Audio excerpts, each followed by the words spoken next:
السلام علیکم ورحمۃ اللہ وبرکاتہ۔ سبق نمبر 1، حمد۔ حمد کسے کہتے ہیں؟ اللہ تعالیٰ کی تعریف، اللہ کی عظمت اور بڑائی کو بیان کرنا، اللہ تعالیٰ کی نعمتوں کا تذکرہ کرنا اور اللہ تعالیٰ کی قدرت کاملہ کا بیان کرنا، حمد و ثنا بیان کرنا، یہ حمد کہلاتا ہے۔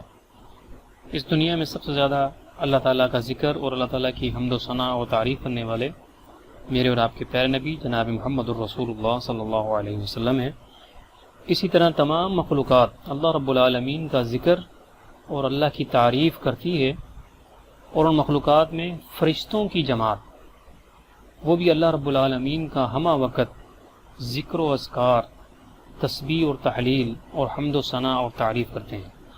اسی طرح امت مسلمہ کے وہ افراد جن کو اللہ تعالیٰ نے توفیق اور ہمت دی ہے، وہ اپنی اپنی استطاعت اور طاقت کے مطابق اللہ کا ذکر کرتے ہیں۔ جس طرح ہم نمازیں پڑھتے ہیں، اسی طرح اپنی نمازوں میں ہم ذکر و اذکار کرتے ہیں، پھر روزمرہ کی دعائیں پڑھتے ہیں، اس میں ہمہ وقت اللہ رب العالمین کا ہم ذکر اور اللہ رب العالمین کی تعریف اور حمد و ثنا بیان کرتے ہیں۔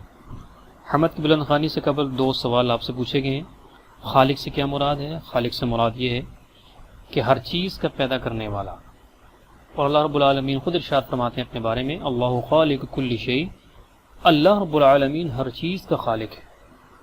اسی طرح دوسرا سوال آپ سے یہ کیا گیا، اللہ کا شکر ادا کرنے کے لیے کون سے الفاظ استعمال کرتے ہیں، یہ بولے جاتے ہیں؟ الحمدللہ۔ اگر کوئی آپ سے پوچھتا ہے آپ کا کیا حال ہے، تب کہتے ہیں الحمدللہ، اللہ کا شکر ہے، اللہ کا مجھ پر بڑا فضل و کرم ہے، الحمدللہ علی کل حال۔ اسی طرح جو بھی آپ الفاظ استعمال کر سکتے ہیں۔ آئیے حمد کی بلند خوانی کی طرف آتے ہیں۔ اس میں پہلا لفظ ہے خدا سب کا خالق ہے، کون و مقام ہے۔ خدا کا لفظ بولنا چاہیے کہ نہیں بولنا چاہیے؟ ہمیں وہ لفظ بولنا چاہیے جو نبی علیہ الصلوۃ والسلام جن دعاؤں کے ساتھ، جن الفاظ کے ساتھ دعائیں مانگا کرتے تھے، اور وہ کیا ہے؟ لفظ رب یا اللہ۔ کہ نبی علیہ الصلوۃ والسلام کی جتنی بھی دعائیں ہیں اس میں آپ نے لفظ اللہ کا یا رب کا استعمال کیا ہے۔ تو ہم بھی اپنی اس حمد کے اندر اللہ رب العالمین کا جو ایک خوبصورت نام ہے رب العالمین، یہ اللہ جو اس کا پرسنل نام ہے، حقیقی نام ہے، اس نام کے ساتھ میں نام کو شروع کرتے ہیں۔ اللہ سب کا خالق کے کون و مقام ہے، یہ گلکاریاں جس قدر ہیں جہاں میں۔ کون و مقام سے مطلب دنیا جہاں میں جو بھی جہاں بھی ہے وہ سب اللہ رب العالمین کا پیدا کردہ چیزیں ہیں۔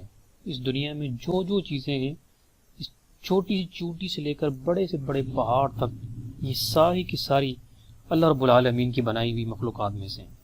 یہ گلکاریاں، یہ پھول، یہ بیل بوٹیاں، یہ ساری اللہ رب العالمین نے بنائی ہوئی ہیں۔ اس میں خوبصورت رنگ ہیں، خوبصورت کلر ہیں، اور خوبصورت اللہ رب العالمین نے ان کو بنایا ہے۔ یہ گلکاریاں مطلب پھول اور بیل بوٹے۔ امید ہے آپ کو یہ بات سمجھ آ گئی ہوگی۔ السلام علیکم ورحمۃ اللہ وبرکاتہ۔